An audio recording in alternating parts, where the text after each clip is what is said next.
All right, welcome back. This is Sports Zone on Joy Prime. The show is brought to you by Hunters. And like I say all the time, with Hunters, of course, it's your refreshment of choice. If you gather as friends or you go out, that party, the office party, whatever it is, make sure that as part of your refreshment choice, there's Hunters there, of course. And wherever there's Hunters, there's full enjoyment. Hunters is a quality product from Casapreco, Ghana Limited. And if you want bulk purchase, you can call 026-235-1251, 026-235-1251. If you want to buy bulk purchase, and you should, you save money and that kind of thing. Also brought to you by Johnny Walker. And for Johnny Walker, the name itself, it's a self-seller, all right, for all the men and the women that prefers a rich blend of quality whiskey. You know that Johnny Walker is your choice. So make sure you grab a black label, or a red label, or blue label if you have money, and then enjoy. So they're proud sponsors of this program. Also, Syntex Tank. They are another proud sponsor of this program. Syntex Tank, your water storage of choice, whatever your size of project, whatever it is that you're doing, building, whatever it is, every time and everyone needs to store water. And to do that, you need Syntex Tank, because it comes with a white inner layer, and it comes with as many layers as you want. It comes with a 7-year warranty, actually. And they have 300 agents nationwide, and they do delivery. So if you want a tank, just call them. The number is 0244-335-168, 0244-335-168, and just order your tank. They'll deliver it to you, and they have it in all kinds of sizes. So depending on the size of your project or the size of your home, you can decide what kind of Syntex tank you want. Syntex tank, a strong, a tough. All proud sponsors of this program as well. If you are interested in sending your thoughts to the program, the number to do that on is 0240-910-330, 0240-910-330, 0240-910-330. That's the WhatsApp number, 0240-910-330. Send me a WhatsApp message on all the things we'll be talking about on the show. All right. My guys are seated here. Sichofe Philip Atrim, as well as Daniel Crampton. Guys, welcome to the show. Yeah, Yeah. You guys good? Yeah, very well. Yeah? Yeah. Had a good weekend? Fantastic. Daniel has started packing lunch to work. Hey, marriage is good. Man. Marriage is good for you. I promise. I'm happy for you, my brother. I'm happy for you. I'm happy for myself. you. It is well. You always say, I'm happy for myself.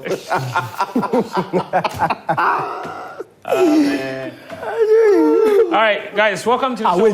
Wait. Yeah. The camera guy is laughing. What are you laughing at? Go and marry. He said he's laughing. Go and marry. This year. Stop stressing the people. Okay? He said this year. Stop stressing the people. Anyway, listen, guys. Let's begin with women's football. On Friday, the Black Queens took on Zambia. It's a penultimate round of qualifiers for the 2024 Paris Olympic Games. That game against Zambia was expected to be a very difficult match. And indeed, it was difficult because they were coming up against a Zambia team that had made the last Olympic Games and also the last FIFA Women's World Cup. So it's a team on the ascendancy. They have the most expensive women's footballer in the world. And yeah, she was the one, she was the difference. Rahel Kudananji, that's her with the white hair. She chipped the goalkeeper in the first half to give Zambia the lead. And the Black Queens never recovered from that. Of course, going on to lose by 1-0, despite a very resurgent second half. Very impressive performance from them. Hit the upright and what have you. But in the end, they lost by a goal to nothing. And now they have to play the return leg on Wednesday in Ndola. And that's not going to be an easy one, obviously. Guys, this was a highly anticipated match, and this is the goal. It was a really awkward situation. And look at Kudananji behind the defense, the goalkeeper off her line, and look at that. Listen, you can't fake quality. That is a fantastic finish. Not a lot of people to blame, especially in that final third. In the middle of the park was where it all went wrong. Mm-hmm. Yeah, I think so. And of course, the back line had backed up the whole team when the team was shifted into the half of Zambia. So there was so much space in behind them. And when you're going to play with the high line, then your press has to be aggressive. Because the earlier you win the ball, the more likely you are. The earlier you're likely to win the ball, the more likely you are to stop the ball from getting in behind you. But once they got in behind that Black Queens team, it was all down to her quality. And that is why a team has paid a top dollar to sign her. And she showed her quality. Like, as you said, in that first half, I thought it was the Black Queens struggled. They couldn't find rhythm or whatsoever. But the second half was a completely different game. They actually asked some questions of Zambia. And that for me, again, last week when we were here, I said that this fixture will tell us how far the team has come because the team has won games against teams that are not necessarily the biggest in women's football in Africa. But when you play against Zambia, a team that just came back from the World Cup, and you're able to match them up in the way they did, it's a very respectable scoreline. And what we're hoping for was that the game will still be alive going into the return fixture. I know it's going to be difficult because Zambia are favourites at home, but listen, 1-0 away at home to Zambia, a very good team, and going into the second leg knowing that the game is still alive is not the worst of results. I don't know. What we always say is that, somebody can look at that second half performance and say it was good. The problem is when you're away from home, it's really hard to put up such performances. It's really hard. For me, I just feel it was that mental block from the team. Because to be honest, this is the game with the most pressure that they've ever faced. And the most fans. And the They've most played fans in front of since 2018. Exactly. So they are not necessarily used to this. And you could see the very slow start. In the second half, I think when Grace Asantewaa was given that freedom to move forward, that's when we started piecing up some very nice moves, creating some good scenarios in there. I thought in the first half, at least first 50, 60 minutes, the forwards were a bit too isolated. You saw Doris Bedu having to drop deep to do too much. And you want her up top in the final third causing damage, as well as Evelyn Bedu also. But in the second half, when Grace Asantewaa was given that freedom to move a bit up front, that's when we were able to find them. Obviously, we didn't get the goal. But you talk about a positive to take into the second leg, and that is a positive. We can start on the front foot. And for me, we said it last week. This is a very, very difficult tie. Yeah. We are facing basically one of the best teams on the continent. We have dropped. Yes, we are Ghana, but our current form doesn't suggest that we are on the top. So this team is a work in progress. So if you're able to, I'm judging it based on performances. If you're able to match them at least in large moments of the game, it will give me some good confidence going forward. I don't expect the Black Queens to go to Zambia and get the win, but I think they can, on the basis of what I saw in the last 30, 40 minutes in the game at the Accra Sports Stadium, I think they can go there and give the Zambians a run for their money. The Zambian defense was actually really good. Many people didn't, we were all talking about their attack, because that's where the star names are, but their defense held their own really well against very incessant pressure from the Black Queens. But that game is on Wednesday. So we'll see what happens. In other matches, Cameroon came up against Nigeria. The first leg ended 0-0, and Nigeria played today, and they beat Cameroon in the second leg by 1-0 in Nigeria, which means that they now get to face the winner of South Africa versus Tanzania for that other ticket to the Paris Olympic Games. The other ticket will come from Ghana's side of the draw. So the winner of this Ghana-Zambia tie will face the winner of the Tunisia versus Morocco tie for the last ticket to the Paris Olympic Games. So it's a very, very long trip to the Olympic Games. 4 rounds of matches, 4 rounds of qualifying. It's unbelievable.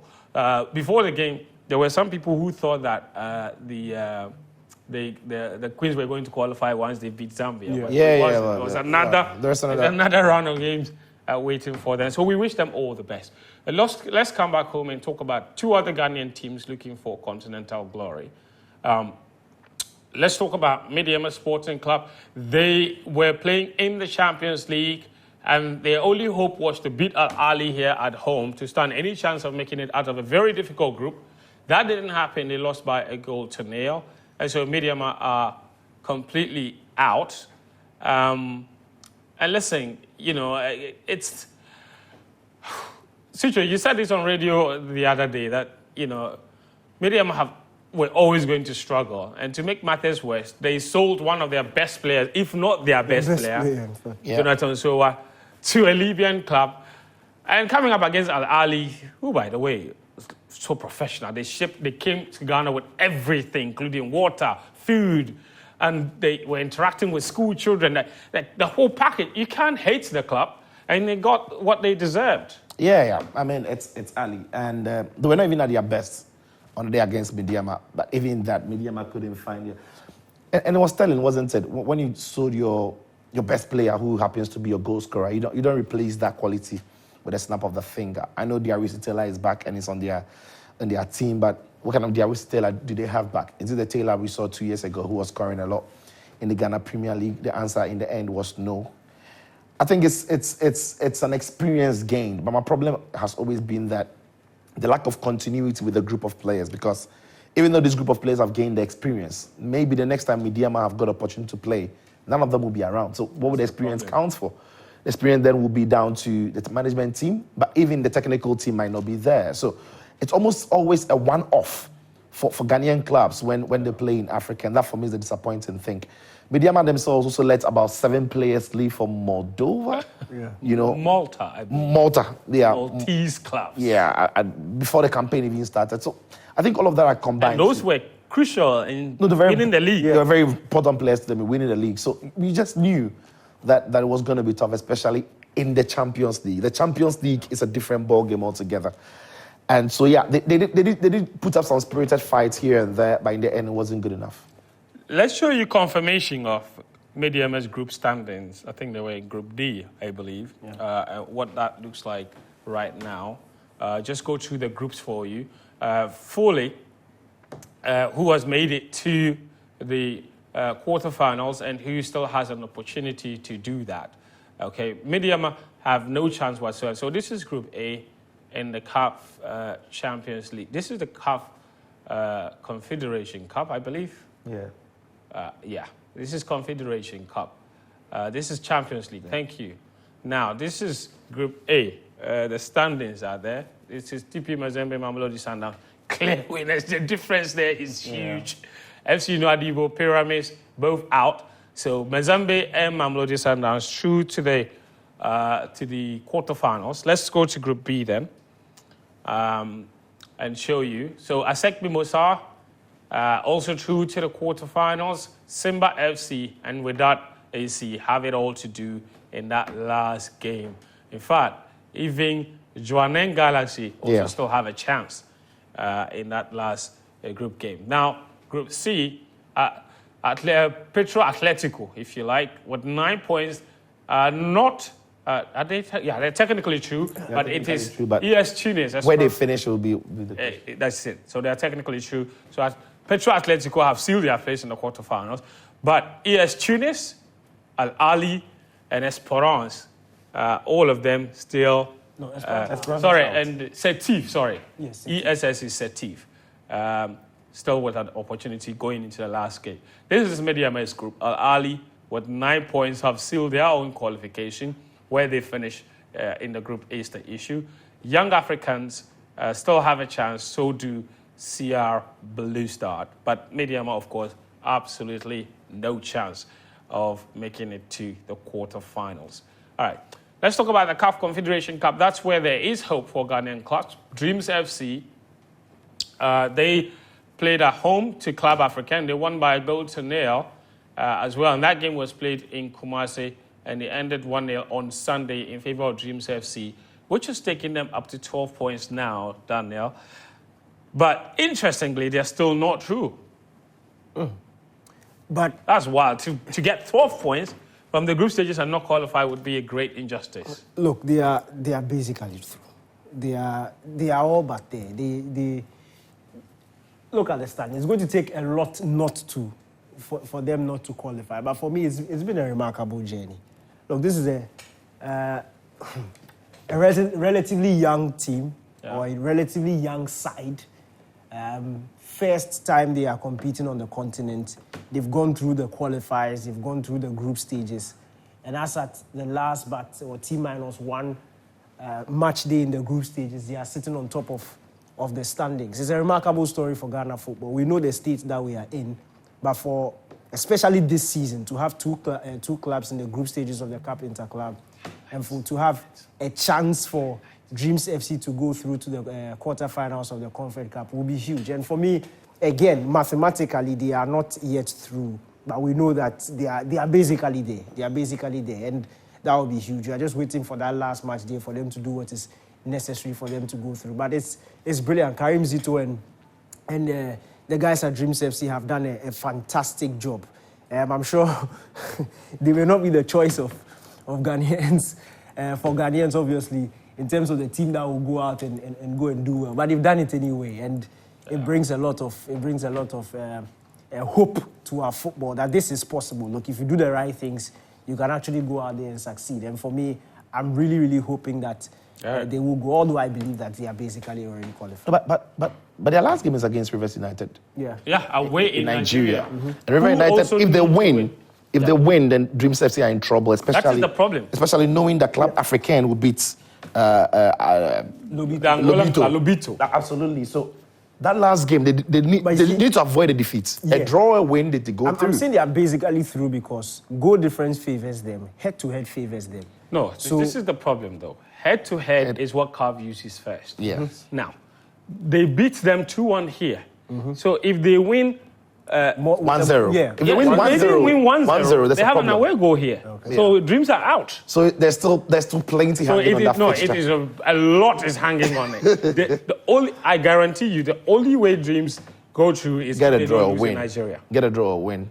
Yeah, or win. Win. Exactly. Because if they even lose 1-0, it's a problem. Yes, the head-to-head will come down to 2 goals apiece, but then they scored here, and Dreams didn't. That's the problem. As for Lobito, you said that they have 0 points. Why did they come? They are going to play against away to Club Africain. So there's no chance. Brother, they have 0. 0 minus 11. Why did they come? So they are not true. So there's plenty hanging on that fixture. That is the disappointment because to have 12 points and not make it would be an absolute travesty. Yeah. So we wish them all the best. I think they've done an incredible job to even put themselves in this position where going into the final fixture, they still have an opportunity. So all the best to Amini Shadow and his team. All right, interesting. So all the best to Dreams FC, who have a chance to make history. Their debut, first ever season in the CAF Confederation Cup. Like Sicho said, even if they don't make it, and we hope they do, they've still left an indelible mark in this competition. And they can learn from it. And maybe next time they are in there, they will do a really good job. And Dreams have recruited really well, bringing in John Enchi. That's a lot of experience. Combining that experience with the youngsters like Aziz, it's really... Jenny Boateng is firing. And they're still going strong in the FA Cup, so who knows? They might still be there. They might still win the FA Cup and then go back. So, and that will be experience for them. Interesting. All right, cool. If Dreams FC do qualify for next year's competition, they would hope to play at the Accra Sports Stadium, which has been seeing some action now in the Ghana Premier League. And that's where we are taking you next, because the Ghana Premier League returned for the first time in a long time, and Bashir Hayford returned to Ghana Premier League football for the first time in a long time. His first game was against Kumasi Asante Kotoko, and that fabulous victory for him. After the game, he said he has no problems beating Kotoko, but it was really good to see Bashir Hayford back. The sound bites never stops. He said, "Oh, what is Kotoko? I'm used to beating them, So that is what it is. Let's talk me through that. Kotoko had been on a really fine form before the break, to be fair. Yeah. And this does not come at a good time at all. Yeah, Kotoko is one of those teams who would have been very annoyed that the leader had to take a break for the AFCON, because they had the momentum with them. They were flying. But once there's that break, then you have to regenerate that. And for them, the fixture came at the wrong time because it's the first time that I think it's a new managerial bounce, and maybe it could be. But But even if it is, you've seen it's a enough good to thing, right? Yeah. I just wonder if it could be, but for me, the partnership between Hamza has been good. Yeah. But if you watch this game and the partnership between Hamza and Cisse up front, it looked different for me. And it looked like there's a new understanding there. One dropping deep to pick up opportunities, one drifting wide. I think the first goal Hamza scored was assisted by Cisse. And I think that's something that Hearts of Oak can build on. If they can get these two clicking, maybe much better in the second round than the first. The one thing that I loved most about this game was Abubakar Ouattara's post-match press conference. Abubakar Ouattara is the new Hearts of Oak manager. He's Ivorian. Remember during the AFCON, someone saw Akambi and in Cote d'Ivoire, and they said, "What are these two doing here?" Apparently, they were on the hunt for a new coach, and they found one. And after the victory, somebody asked him, what does he know about Hearts of Oak, one of the biggest clubs in Ghana? He says, no. Correction. One of the biggest clubs in Africa. But some people are trying to lower the status of the club, and it's no good. And he's here to correct that. So that's a really good... He's saying the right thing. That's a lovely thing to say. If I'm a Hearts of Oak fan, I'm loving it. Of course. Of course. You want your manager to be saying these things. Anyway, so here are the rest of the results for this weekend. Nations FC and Mediama. Dreams and Mediama didn't play, which means their opponents, Accra Lions and Nations FC, didn't play either. But you see the rest of the results there. Samatex, they played as well today, and that was the bigger result of the week for me. They won, which means that when we show you the table right now, 5 points. Unbelievable. Did you see the lovely finish from Kayeke? That's a goal of the season. It could be. For me, that's a goal of the season. Benai, why didn't you get to the Samatex goal? Benai, I'm sorry, I didn't want to oust you, but I just want to bring that goal. It's a phenomenal goal, really. It was. But good for them. And it's one of the things that we say all the time about players. Maybe certain clubs are just not... Because Kayeke was brilliant at Karela. Yeah. And he goes to Kotoko, he's very average. He comes back to Samatex. And he's the Kayeke we saw at Karela. So it's maybe the pressure. Yeah, maybe the expectation. Yeah, and maybe in the demands. I mean, in Karela, everything went through him. Yeah. In Kotoko, he was just a part of the team. Now in Samatex, everything is going through him. Maybe he enjoys that. But you need to do something else in Kotoko to be able to, as you around the time, or just play. It was Budasiru, it was this, it was that. So much never really found his feet. Yeah. Can you put up the results again? I want to show you guys something, because something remarkable is happening in the BA there, and I'm going to tell you exactly. Now, you see, Nswatreman win away at Bechem United. Yep. In the whole of this season, Nswatreman has not lost a single game in all their clashes against the BA teams. Home or away? Home and away. How are they doing it? How are they doing that? It's a very good question. Remember, at some point, they were actually top of the league. Yeah. You know, so what's our good friend's name? Of course, Maxwell? Coach Maxwell Kunedu. Yeah. I mean, he's from BA, so maybe he knows the trick. That's the point. He's a Bono man, so maybe he knows. Because how do you beat Bechem away from home? Going back home feels good to him. But that's an impressive result. Very, very and now that you impressive. mentioned that stats. Yeah. Yes. Yeah, they didn't lose to Mediama. Adriana. They didn't lose to Breakum Chelsea. They didn't lose to Chelsea. They didn't lose to Bechem United. They didn't lose to Bafokatano, yeah. And that's a lot of football clubs in the BA region. And they haven't lost a single one of them, either home or away, so far this season. So Alaji Dede and his coach are working some good work there. Anyway, so that's the action from the Ghana Premier League. It's Samatex who are top of it. I just want to say something briefly before we go on. Let me show you this picture, okay? This is from the Legon Sports Stadium's warm-up track, all right? And that picture was taken today. Look at that. Look closely. You can see that the track that was fixed is cracking already. There are holes in it in the first visual.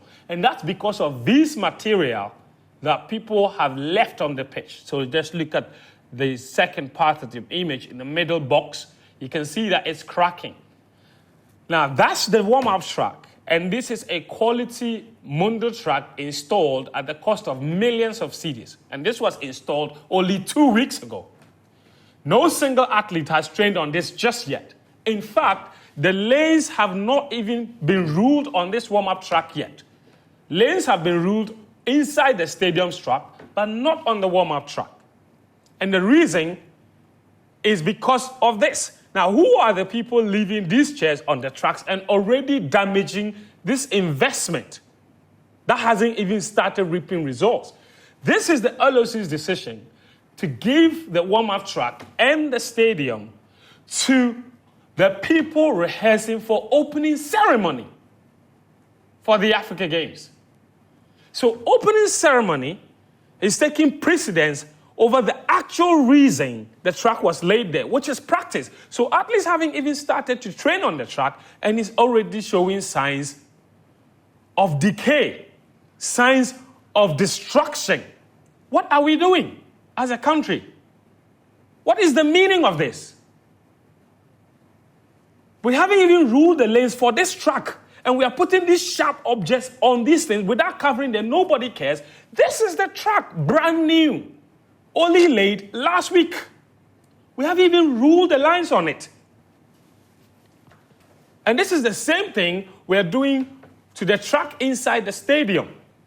Because once again, nobody cares. It's almost like no one has a clue what it is that they're doing when they get the opportunity. It's like people enjoy the power, but nobody actually wants to do the job.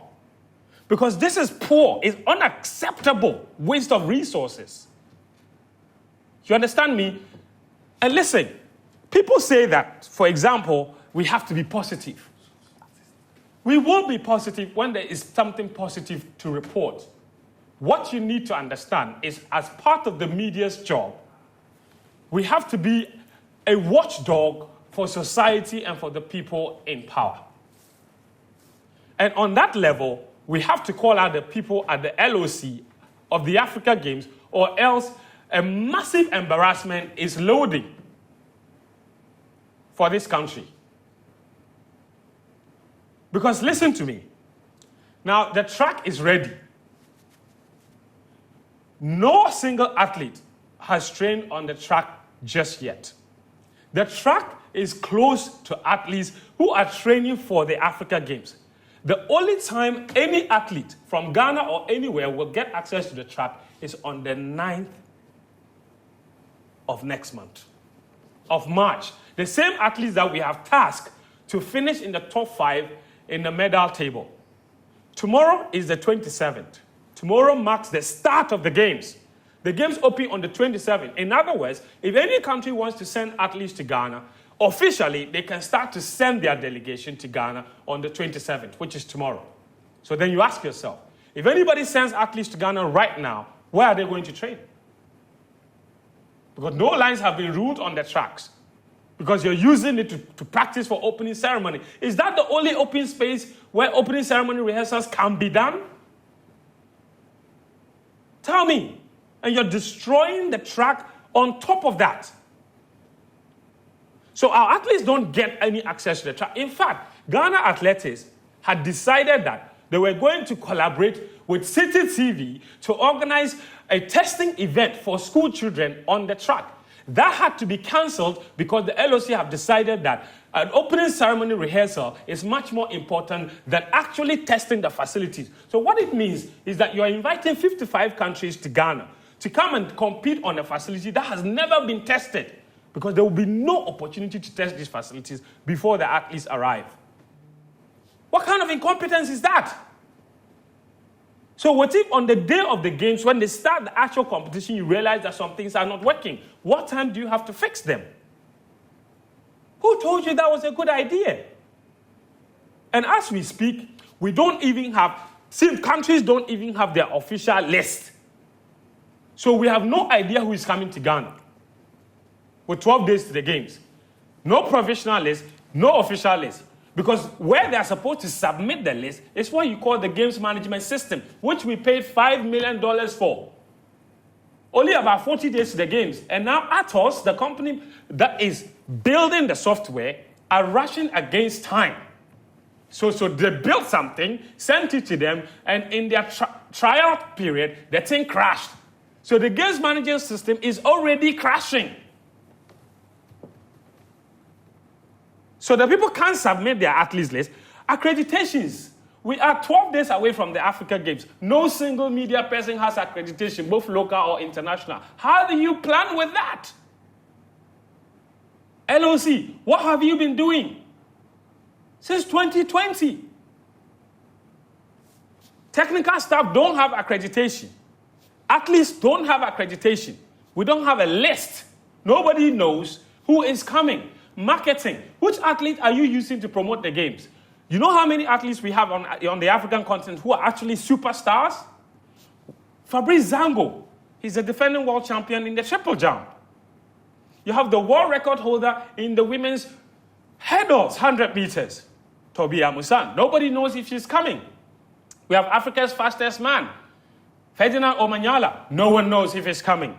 We have a triple world record holder in Faith Kipyegon, Kenya. No one knows if she's coming. You can't even use their images to market the games because you have no clue. Poor coordination. And then we say that we have to finish in the top 5 in the medal table.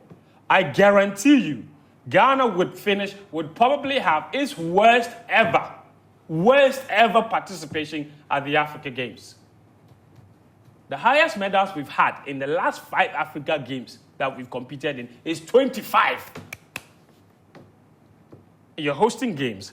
Your athletes don't have access to the venues. The track and field is close to rehearsals. You don't have a list of athletes coming to Ghana. You are asking for 48 million or so in operational money.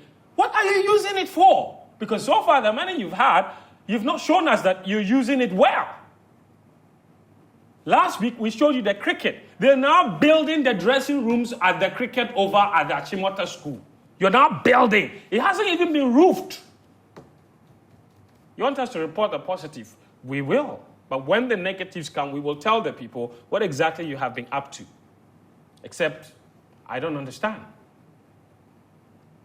The LOC lift spent 3 years inside the Accra Sports Stadium, in offices there, using electricity, water, facilities. You were not paying rent to the NSA. The moment you got money, you moved out and rented a very fancy place in Joulu as your offices. And you left the NSA and said they have to contribute their quota. Then you turn around and blame the NSA for a lack of maintenance of the stadium. I kid you not. We need to wake up. And that attitude of calling people, media people, and always thinking that everybody has to toe in. You can't tell the media what to report. That's not your job. You show the media the good stuff, we'll report the good stuff. When they commissioned the stadium, we were there. Boteman, we were there.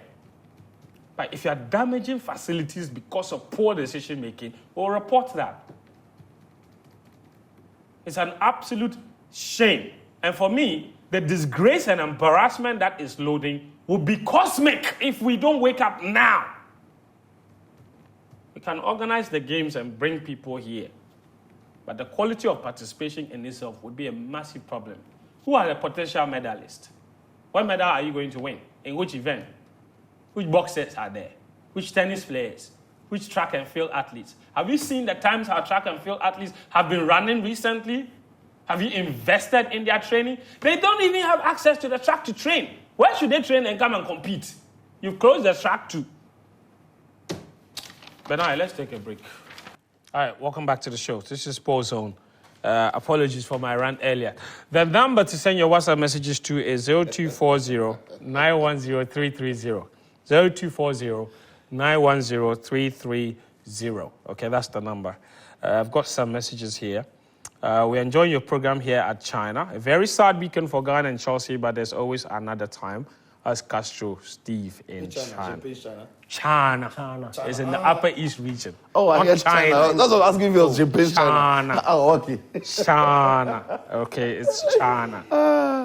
Bedroom Pep Guardiola from La Paz says, Man United's goal difference speaks more about their character this season than their position. As much as I hate them, it's very saddening to see the strongest rival fall so miserably. Hopefully, they will be poor again next season. As for Chelsea, I have nothing to say. I'm a Madrid fan for now, he says. This one is from Abanga Yusuf in the Upper East region. He says, I think half of Chelsea's players are not footballers yet. Yesterday, Pochettino ignored Todd Bowley when receiving the runner-up medal. Daniel, call your Chelsea owners. They should copy from Pep, from Man City. The players are football fans, not footballers. Interesting. I'm trying to get the import of your message. Bedroom Rodrigo De Paul. It's more close marking. Please, Ventu, you are just wasting our precious time on this Africa Games. Talk about it. Please talk about the foreign sports now. On Friday, you can talk about it on radio. We are waiting for the foreign segments. You are here in Kokomlemle advising LOC or whatever you think. You think they will listen? Our leaders don't listen. I beg. Save your energy for your wife tonight. Interesting message. Anyway, right. We'll take you abroad.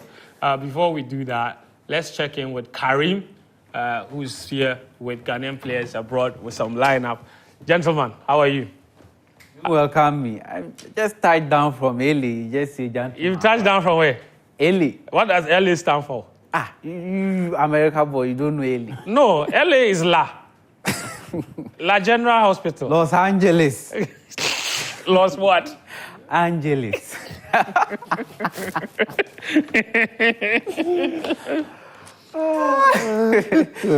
Do you know what it means? No. It's Spanish. You know what? What's Real Madrid's nickname? Roger Blancos. What does that mean? I don't know. Los Angeles just literally means the angels. I see. Yes. I visited the Angels. Karim, please go ahead. Why? It's okay. I went to introduce Joseph Pencil to my good friend Lionel Messi. Okay. Because Pencil is moved to LA now, yes. Galaxy, and they played against Inter Miami. That's what you are telling us. Did you hear what people are saying? No, what are they saying? His Black Stars career is over. I don't think so. We've always had a long history of MLS players, have we not? We also have a very long history of players in the MLS who are doing well and we've ignored. But his case is peculiar because even when he's playing well, it's been... It wasn't even, Yeah. And there's all rumors that he's not really favored by the current administration. So maybe MLS is a good excuse for them now. Karim, let's go through the rest of your team. Huh? Well, let me pause on what I wanted to do. The exercise was going to be... After conceding 11 goals in 5 games, Lawrence Atizigi finally kept a clean sheet for St. Gallen, and they won 1-0. And I have a back three of Ali Diseidu, Alexander Djiku, and Mohamed Salisu. Salisu provided an assist for Monaco, and they won 3-2 against Lens. Then Ali Diseidu, he faced PSG again.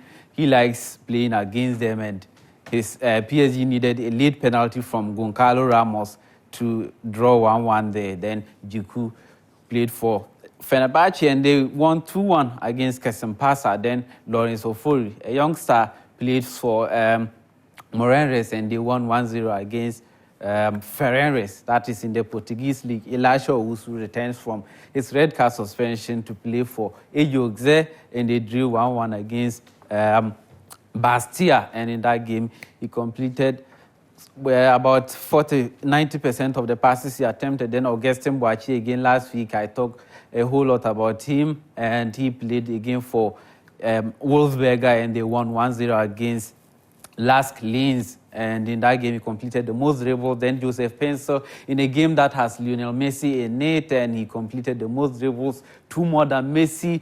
And also in terms of fouls won, he won 4 fouls more than Messi. And in terms of duels won, again, 4 duels won more than Messi. Then Ransford, he worked on his Dorfa. He started his first game after the AFCON for Hamburger, and they won 1-0 against Elfsberg in the German Bundesliga 2, and he scored the only goal, clinical finishing from him from the near post, and his first goal of the season coupled with 2 assists. Then Jordan Ayew delivered the goods for Crystal Palace in their first game under the new manager, Oliver Glasner. He's done something unprecedented this weekend, that is completing as many as 7 crosses Is that the unprecedented thing? Yes, nobody I thought has. he was scoring in back-to-back Premier League games for the first time in 4 years. Why are you rushing? But You do that just thing. said that he did something. It is unprecedented. Okay. No The player seven has done crosses. it in the Premier League All right. this weekend. Okay. Completing crosses is not so easy to do in football. Did Very any of them difficult result skill. in an assist? Yeah, Yes, it resulted in an assist. The first goal. What do we count as a completion of cross? When the cross meets the target? Yeah. Yes. The 7 of the them. teammate. So you created about 7 opportunities Complete. from there? Yes. Because if I cross that and meet my player in the box, unless it's not in the... I don't know. Karim, I'm excited about your number 9. Yes, I'm going there. Jordan, he's provided an assist for Palace's opener against Burnley, and he scored the second as well. And that is the first time he's scoring in back-to-back or consecutive Premier League games in 4 years. Then let's talk about Abdul Aziz Yakubu. He plays for Rio Ave, and they faced Sporting CP. In that game, he scored 2 goals, all of them penalties. But if you're talking about strikers that can do their job in the box, he's one of them. In his time, for the past 6 months, he's been in China. And when he came I was going back, to ask, when did he get back to Portugal? he came back at the start of, I think, in January, February. And in 7 games, he scored 4 goals. Already? Already. That is the kind of, like, he knows the environment already. He doesn't need any kind of acclamation, and he's just firing already. Yes. Sir, please, Why do you have your hand up? Oh, just 2 things I want to say. Okay. Just 2 questions I want to ask my brother. Karim. Yes, I'm Karim, ready. on this show, you have made us understand that winning fouls for a forward player is basically a useless statistic. But in your submission, you mentioned that Joseph Pinso won 2 more fouls than Lionel Messi. Does it mean that winning fouls is useless, granted? But when Joseph Pinso and Lionel Messi do it, it is good. That's question 1. Question 2, what is funny? Why are you laughing? I'm asking a very... I'm ready for you. Come. Yeah, that's just question 1. Yeah. Question 2. Jordan Ayew.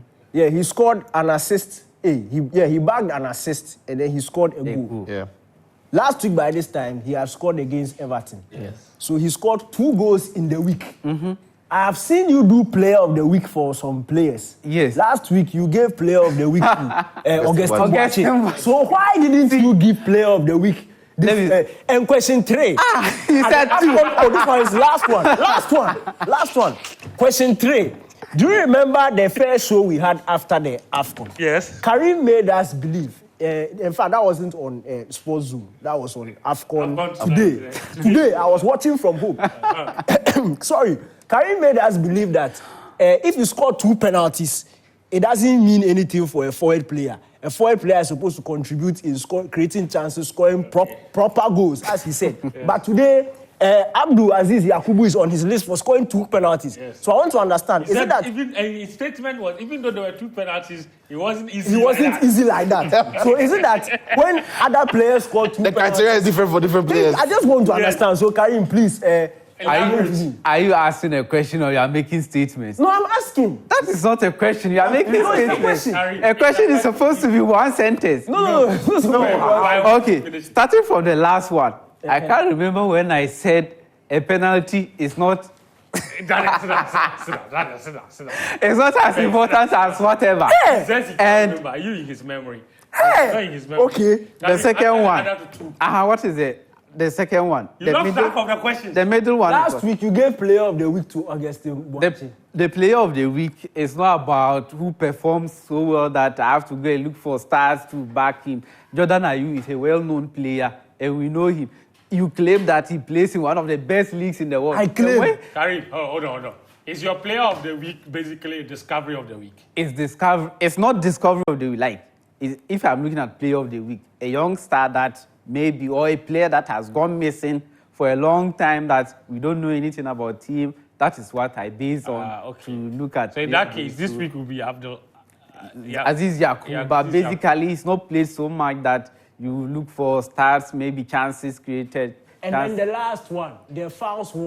Why are you interrupting? I'm No, not we want interrupting. you to You've finish answered so the that we first can two. go on to I've answered. answer. So I want you to answer the last one. What is it it? that when Messi and Joseph Pinso win fouls, that's when it makes sense. But when other players do it, it is By bad. other players, he means Jordan. Jordan, are you? Again, I can't remember saying winning fouls is not as important as. Thank you very ever. much, Karim. Thank you. So that's Karim with his Ghanaian players abroad. He said, the best thing to say now is to say you don't remember. Are you going to? You don't remember? Now you are Karim aiding is and the one abetting. you asked the question. No, you Karim are doesn't aiding and remember. abetting. Me too, I don't remember.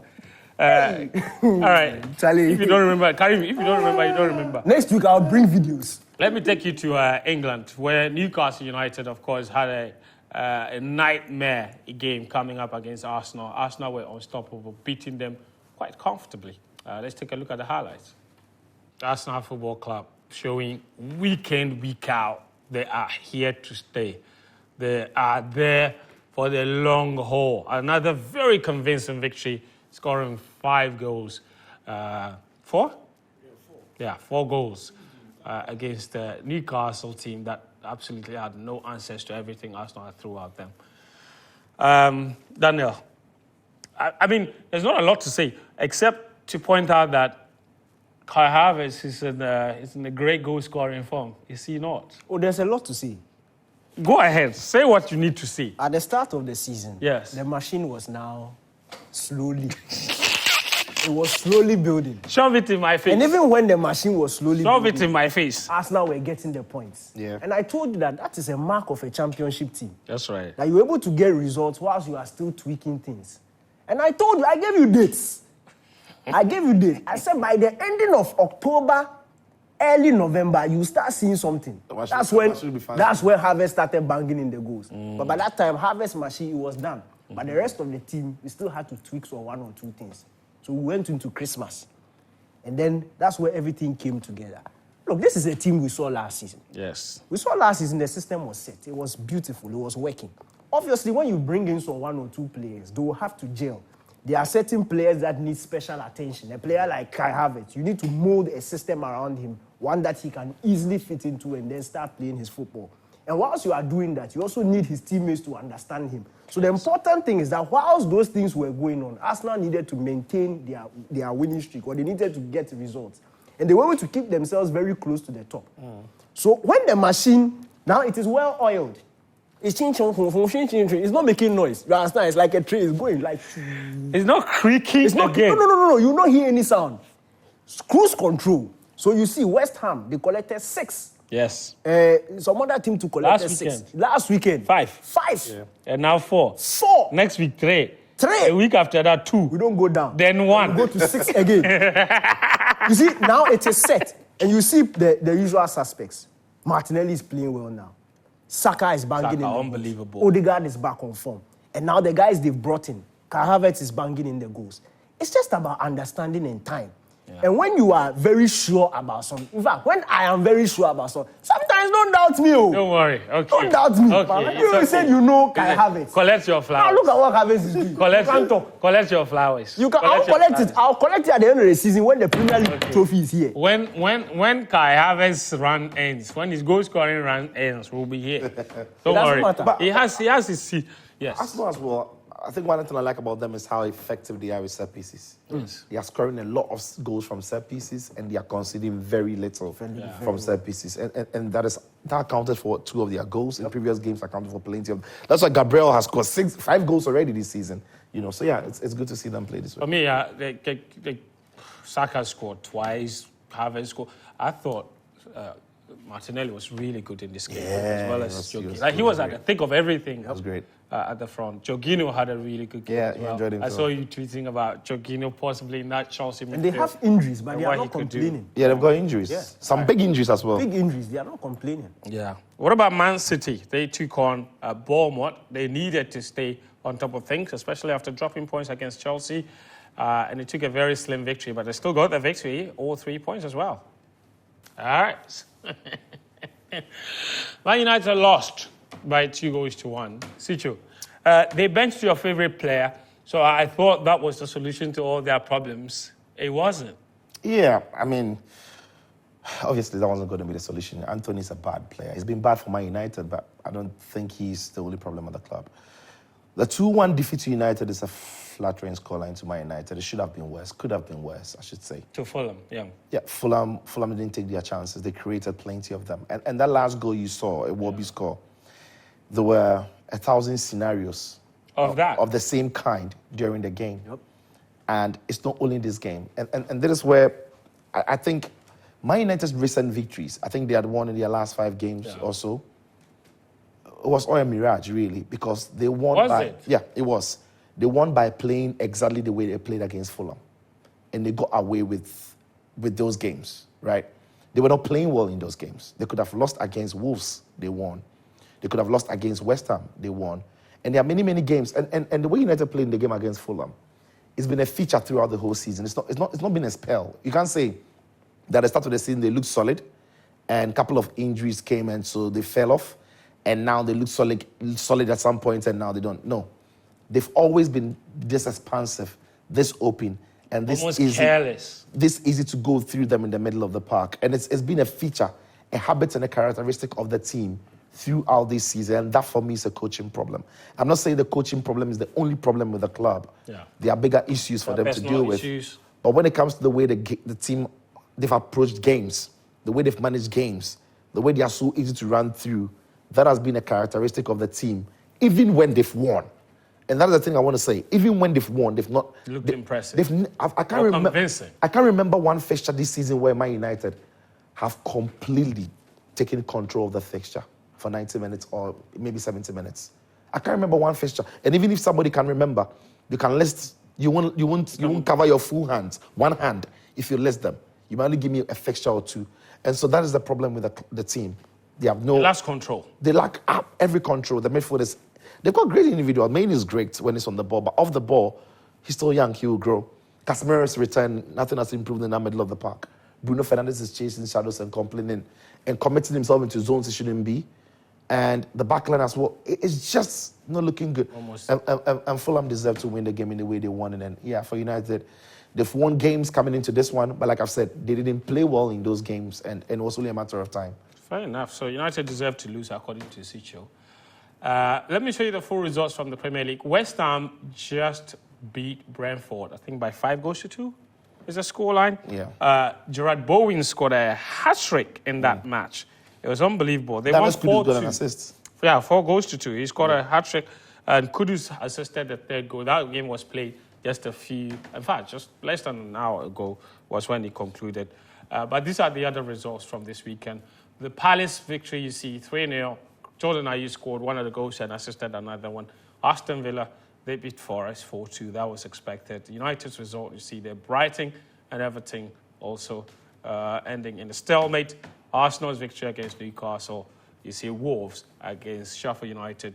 That ended 1-0 in favour of Wolves. This is what the table looks like right now. Remember, Liverpool played their game in midweek before, because they were not going to play a game this weekend. They are top of the table, 1 point above Man City, who are also 1 point above Arsenal. It's really basically now a three-way fight for the Premier League title. Chelsea shift down to 11th, bottom half of the table. They played one game less, of course. They have 35 points. And at the bottom is Luton, Burnley, and Sheffield United. Interestingly, those were the three clubs that gained promotion from last season. So it looks like all three of them could be going down again. Massive credit to Everton, who have been deducted 10 points and still in 15. So if now they've got 4 back. So exactly. That if it's confirmed, yes, we'll take them to maybe 13th. That would be good. Yeah, a massive one. So congratulations to everyone at Everton. Now, you notice that Chelsea and Liverpool didn't play this weekend. That's because they were involved in the Carabao Cup final, the EFL Cup final, at Wembley. And that almost certainly looked like it was heading for penalty shootout. But Virgil van Dijk, Captain Fantastic, popped up with the winner in the 118th minute to break blue hearts. It's not a Mickey Mouse trophy after all, is it? Jurgen Klopp said this is the best of all the trophies he's ever won. He might actually be messing with us, or maybe he means it, because then it means that guaranteed he would not leave his final season of Liverpool without a trophy. So maybe in that respect, he might be right. Daniel, chaotic game. Somebody else said Liverpool used schoolboys to beat Chelsea, and they might be right because you look at the number of Liverpool injuries and the players that came off the bench, lots of very youngsters. That's why it's even more disappointing from a Chelsea perspective. Yeah, very disappointing from a Chelsea perspective. But look, from the Liverpool point of view, I understand why Klopp will say that. Yeah. Because for me, all the cup finals that he's played with this Liverpool team, I think this was the most difficult on paper considering the circumstances. You don't have the injury list yet. I don't care what other fans of different teams will say. You can't have Liverpool's injury list and be performing the way that was ridiculous. Look, almost everybody is out. Almost every key first player, team. First team. In fact, the only department where there are 2 first choice players are fit is the defense with Virgil van Dijk, Konate. Apart from centre back, in fact, apart from centre back, all the other areas have been affected, and that is really serious. So for them to be fair, they had Robertson, Konate, Van Dijk. Yeah. But Connor is a kid, second team goalkeeper, an entire different midfielder, an entire different front three. Even the bench is full of academy boys. He had to make changes because of the circumstances they were in. He made the changes. 5 academy boys were on the pitch, and they still went on to win before the penalty shootout. And it's not just about this game, it's about even previous games when the likes of Salah was out injured, Trent's out injured. They are still winning. And for me, I understand why Klopp says that. Look, Chelsea will be really disappointed. And for me, I will not blame the coach of Chelsea. The coach's job is to create scenarios and the best possible environment for the team to win. The players are the ones who are supposed to apply. That's why there's a tactical plan and then there's player application. So when you formulate a system that will create opportunities where all the player has to do is to tap the ball in the back of the net, but then he gives it to the goalkeeper time and time again. That is not Pochettino's fault. The best thing Pochettino can do if he was a player coach would probably is to sab himself on the pitch. Then maybe head from when Palmer crosses one into the net. But that is not possible. What he can do is to give you the best possible scenarios. And Chelsea did that. You look at the exits, Chelsea dominated. You look at the chances they created, Chelsea dominated all throughout. The chances that fell to Jackson, to Gallagher, to Palmer. It's unbelievable. Chelsea could easily have won in 90 minutes. I'm not saying Liverpool didn't create opportunities, but you judge by who played better and who created more. And if football was going according to the fairness, or it was being very fair, the team that created the most opportunities was Chelsea. So Chelsea will be really disappointed. And for me, especially considering how they conceded the goal.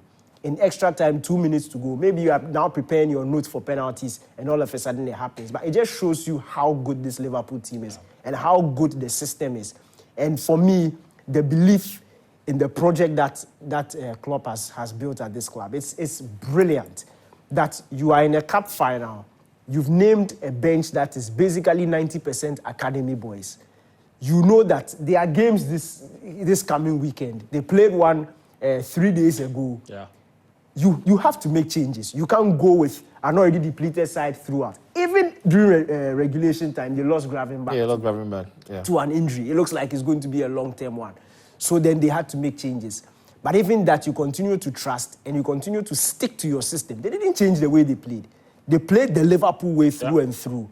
And they got them the result. Sometimes you also need luck. Sometimes you also need top performances. And Kelleher's performance on the day was absolutely brilliant. You need players like that to show up. We've seen Alisson do it over and over and over again. We saw Courtois do it for Real Madrid when they went on that Champions League run. So sometimes when it happens like that, it's as a result of good planning, and I'm happy for Liverpool. Sicho, you've said all season that Chelsea are a great cup team, and they've shown that.